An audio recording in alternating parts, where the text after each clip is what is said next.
Okay, here we have the 2017 Wildcat 363 RB. This thing is a beast. This is the video walkthrough for it. We'll start outside. So just up front, you got your pin box up here. You got your breakaway cable here, and your 7-way cord for your lights and brakes. Then you have a light right here to see when it's dark. You got your switch for your landing gears. You have extend and retract. Then you have a front storage up here, and your battery stored up here. Nice big storage.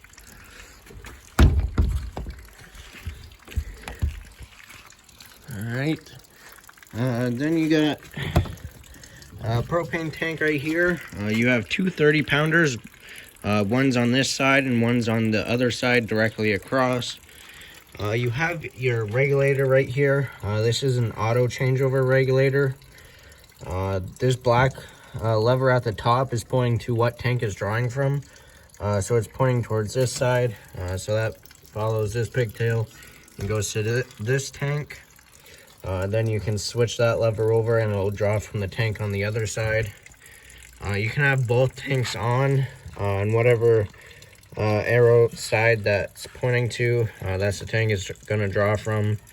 And then if that tank goes empty that's pointing to, the little valve inside will automatically switch over and draw from the other side. That's why it's called the automatic changeover. And then this little window right here, you can see it's kind of green. That's indicating that there's gas going through. If you turn it off, or if it goes empty, it'll turn red, indicating that there's no gas. And if you have both of them on and the tank that it's pointing to goes empty, it'll still turn red. But if you're still getting gas going through while that's red, that means it's drawing from the other tank. And these are held in by these straps right here. You just pull that and let that out. And then you can unscrew the pigtail and pull your tanks off to get them filled.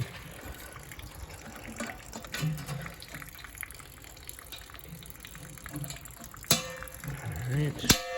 And you can put a lock in here so no one can come up and steal them. Alright, then you got your storage, your pass-through storage on this side. On this side, you got what they call the wet bay. So this is where you have your water hookups. So up here you have your city water connection. Is this? This is where you'll hook up your hose directly if you're at a campground. That'll just give you water to all your fixtures, your shower and toilet directly. And then you have a freshwater tank, and that's where you will fill that. And that is the drain right there. I'm draining it right now because I just got done doing the water. But that just has a little valve on it to open and close it. And that is if you're dry camping going to a state park, or if you're going on a long trip, you'll have water on board with you. Then you have two black tanks on here. So you have two bathrooms, two toilets. So there's two black tanks, and these are the black tank flushes. I believe this one is for the front bathroom, and then this one is for the rear bathroom.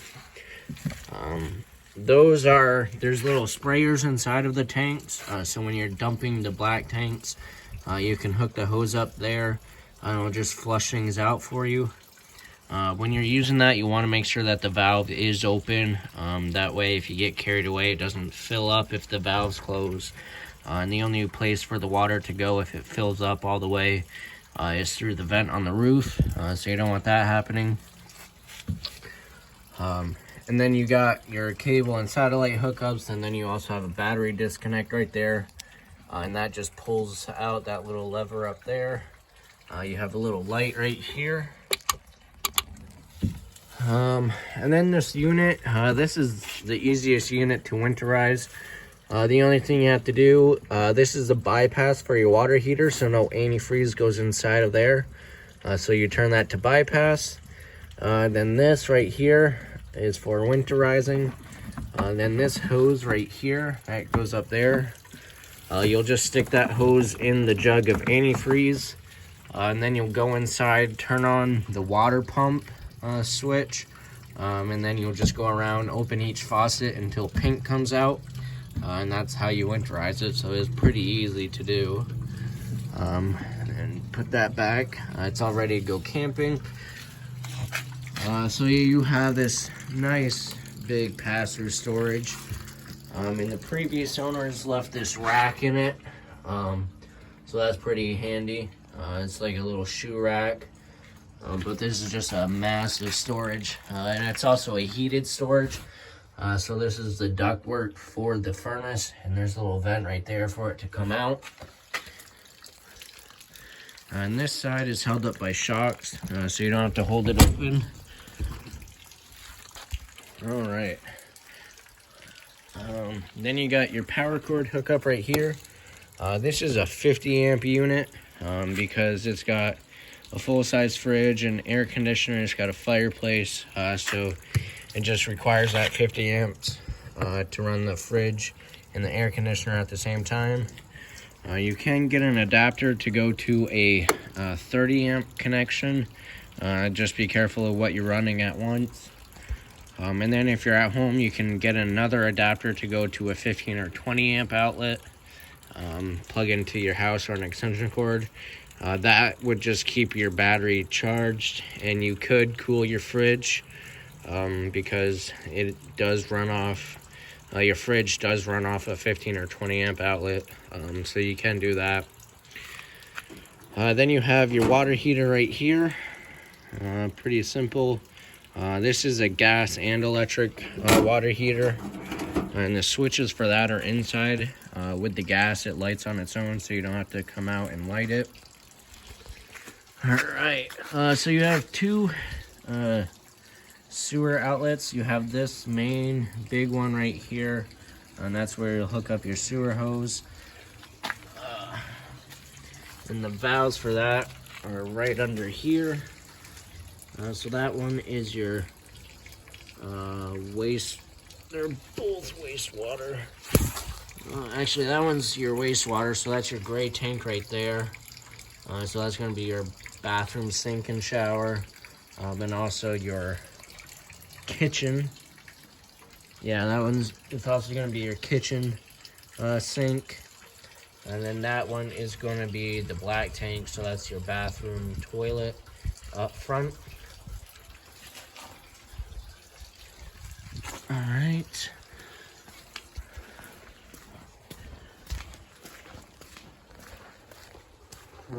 Then down here. Oh, actually, I made a mistake. So the gray tank up front, that's just for your bathroom up front. That one right there is going to be for your kitchen sink, right there. And then this is the rear outlet. This will be for the rear bathroom. So you got the black and gray tank valves right here. And that gray tank also is connected to, oh wait, never mind. There's no outside sink, just a grill over there. So this is just the rear bathroom outlets. And also the kitchen sink drains through out here as well. Then you got a rear door right here. Oh, it's locked.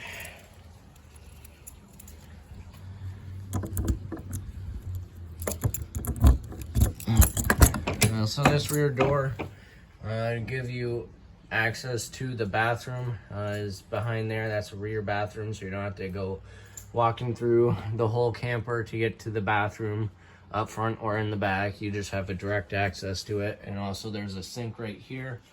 I'll explain that more when we go around. So you got that right there. All right, then you have an outside shower right here that just has hot and cold water. And there's a spot to hold it there. If you were at the beach and got all sandy, you could rinse off or whatever, or if you set up an outside shower kind of thing. All right, this has rear stabilizer jacks right here. This is the switch for it, so we have extend and retract. So before you unhook from your unit, put down the front landing jacks or anything, you want to get it leveled side to side.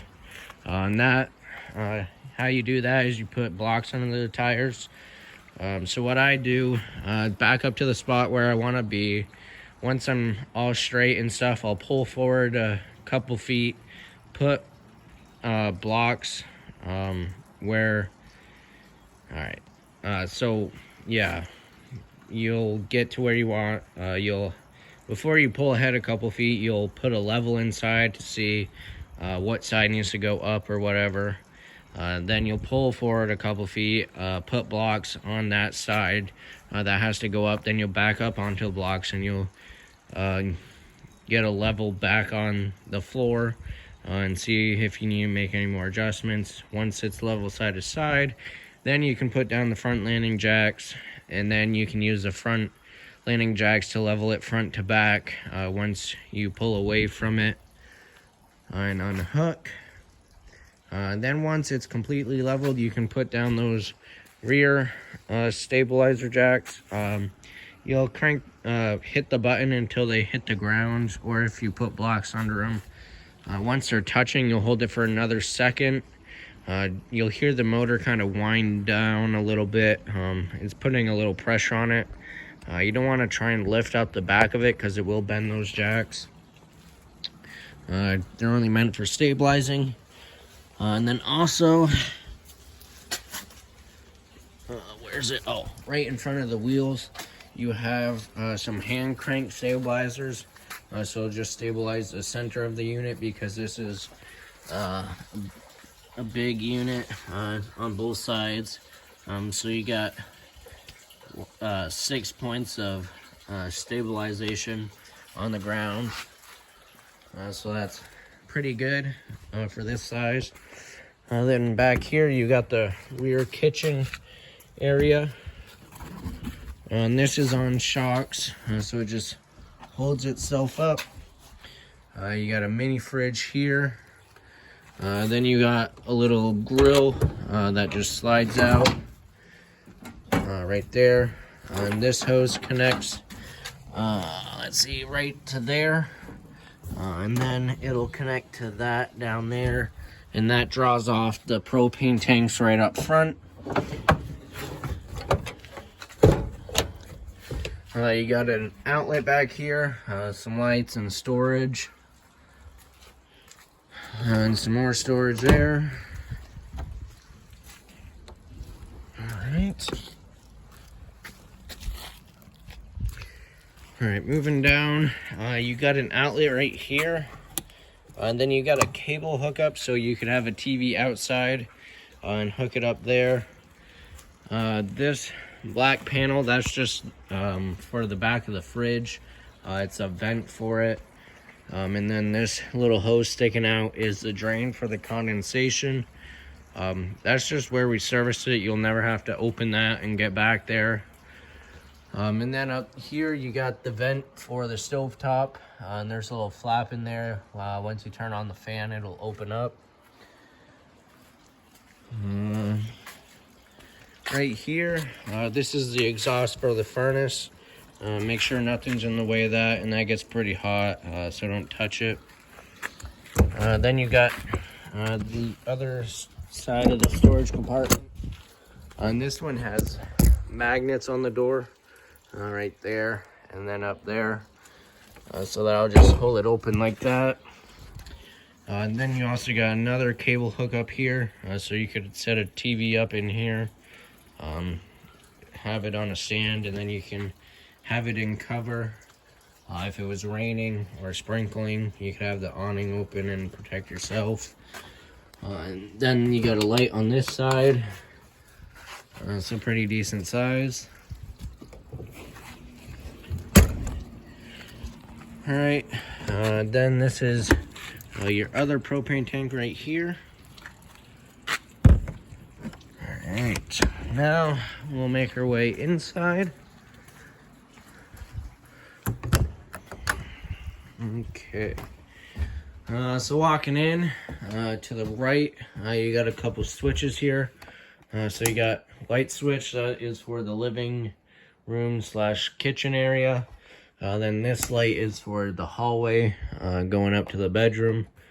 Then that light, this light right here is for the awning lights under the LEDs under the awning. Then you got the awning switch, so you have extend and retract.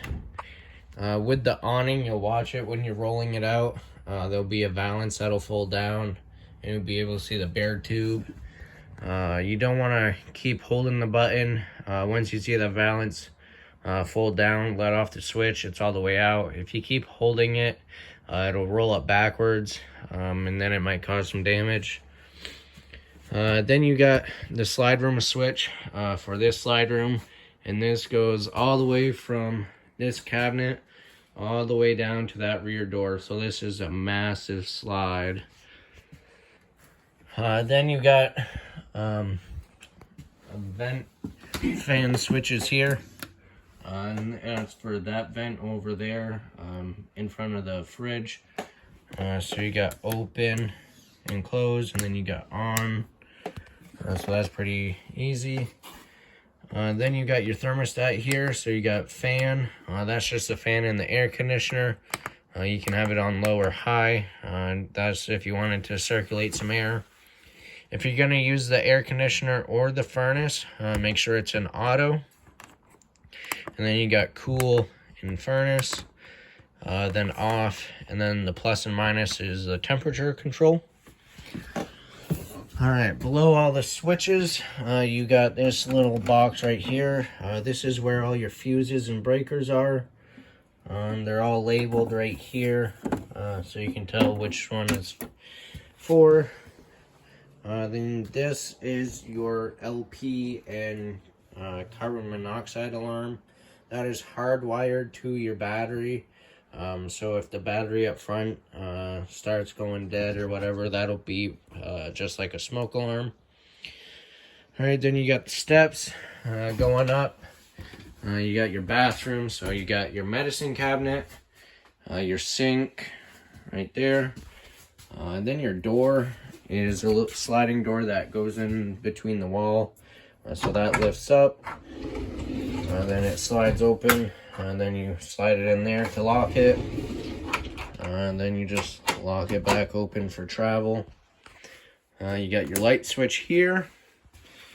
You got your toilet with the foot lever here. If you press it a little bit, it'll add water. And then press it all the way, it'll flush it. And this is the same toilet that's in the rear. I'll show you that a little bit later. Then you got the shower. And this door, for travel, you want to make sure it's locked in this position. And then it just slides out like that. Then that's closed. And then to open it up, just slide it back and then lock it. Alright, this little panel, this is for your water heater. So you got two switches. This one is going to be for the electric, for the water heater. And then this one is for the gas. For the gas, you just flip it on. And it'll take a couple seconds. And then it'll light. And you should be able to hear it when it's lit. Then the electric, all you have to do is just turn it on. And you're all set. And it usually takes about 30 to 40 minutes to fully heat up. Either way. If you're first getting set up at your campground, you can turn them both on so you can get hot water quicker. If it's late at night, or if you're getting to the campground when it's kind of dusk and you might want to take a shower or whatever, then you can flip those right on and it'll heat up quicker. Then this is one of your monitor panels. So this will be, so you press these buttons and I'll tell you how full your tanks are and how charged your battery is. So this one has the battery, the freshwater tank, this bathroom black tank, the gray tank for the sink and shower in here, Then the galley, that is for the kitchen sink. And then you got the water pump switch here. So if you're using the fresh water tank, you'll flip that switch on. It'll pump the water, build up pressure. Once it builds up pressure, it'll shut off. And then every time you open a faucet or flush a toilet, it'll kick back on. And then it'll just repeat. All right, we'll go into the bedroom. So to the left, when you walk in, you have the light switch. Then you got the slide room switch for the bedroom. So that is where the bed is and the little dresser next to it. Make sure nothing's kind of stored there, because it does come all the way to the edge of this wall. You got a nice big mirror right here. Some nice walking space right there, so it's not completely crowded in the bedroom. Then you got this closet right here that has mirrors on it with the same lock as the bathroom. So a nice little walk-in closet, kind of. So it's this big massive space, and rod to hang stuff on. You got outlets there, and this is prep for washer and dryer. So that's the hookups right there for it. And you'll just make sure these doors are locked for traveling. Then you got another dresser here, and then in this little cubby right there, you got your cable hookups and satellite for TV hookup here. And you can run the cords up through here and set it up on the counter, or you can mount a TV to this wall. Then you got a vent here. And your bed also lifts up a little bit, and there's a little bit of space for some storage under it. Alright, now we'll move to the kitchen / living room area. So you got this couch right here. These cushions come off and you got to pull out in it. I believe it's a twin bed that's in there. So it's a good size pull out bed. Then you got some storage, TV, DVD player with surround sound right there. You got your radio right here. And I believe this is Bluetooth as well. I'm not quite sure. But you also got this is Bluetooth right there. And then you got speakers A and B, so A is going to be inside, and then you got outside speakers, so that's going to be B. So you can turn B off and only have it inside, or turn A off if you're outside and only have B on. Then you got your fireplace right here. Then you got the kitchen area, so you got your sink, and these lift up, and you got a double basin sink right here. Some storage. You got your stove and oven right here. So this just folds up. And you got your 3 burners with your knobs. And this also has a spark on it. So you'll light it just like that. And you do have stovetop light and fan. Then you got an oven. That is pilot lit. You'll have to light that with a lighter. The pilot's just back there. To light it, you'll light a grill lighter, put it under the pilot. Then you'll put the knob to pilot, and you'll push in and hold it while you're lighting it.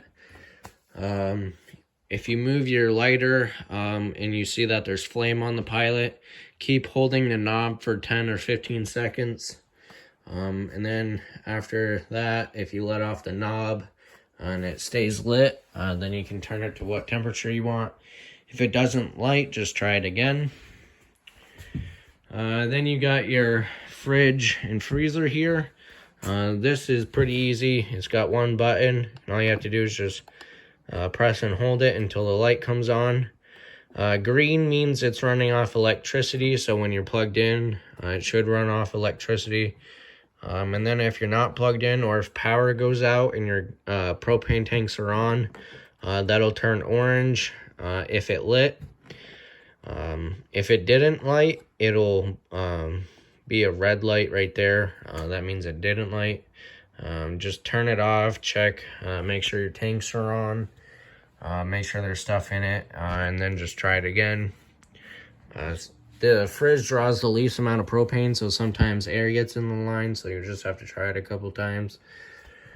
Then your handles right here, you just pull out on them, and it opens up. Same with the freezer. Then you got storage all around it. Then your dinette seat right here. You got storage underneath, and that'll fold down into a bed. And you got a light above it and a light above the couch over there. Alright, now you got the giant bunk room area. So I'll go turn on the light right here. So you got the light for the bunk room area right there. And then this light is for over the sink. And then before you close this giant slide room, you want to come and close this little side room right here first. That way you're not trapped and can't get back here or whatever. So you close that, and then you close the big one. That way you can get back here and get out. Then you got this big sliding door right here. Let's see. There. So it just opens up like that. We're kind of on a slant, so it wants to slide back closed or open. So that just slides open like that. Then you got this little latch right here for travel. You just make sure that's locked in there. A bunch of storage underneath the bunks. And then you have TV hookups right there. And again, you can run the cords through there. And you can mount a TV in this little cubby space. And then these little cubby spaces have these metal plates on it. That is the ladder that's built into it to get up to that bunk. And then this one, you'll just have to step on the bottom bunk to get up to it, or build another ladder or buy one. Then you got the sink. That is just a mirror. It doesn't have a medicine cabinet, but you got some storage. And then for the little kids, the young ones, this drawer you pull out, and then this is a built-in step so they can reach the sink. And then also you can lift this up, and you actually have storage underneath of it too. And that is on rollers, so it's pretty sturdy. It doesn't wiggle at all, and it's pretty solid. And then you got the bathroom. So you got the rear toilet, and then you got the shower here, and this one has a tub for the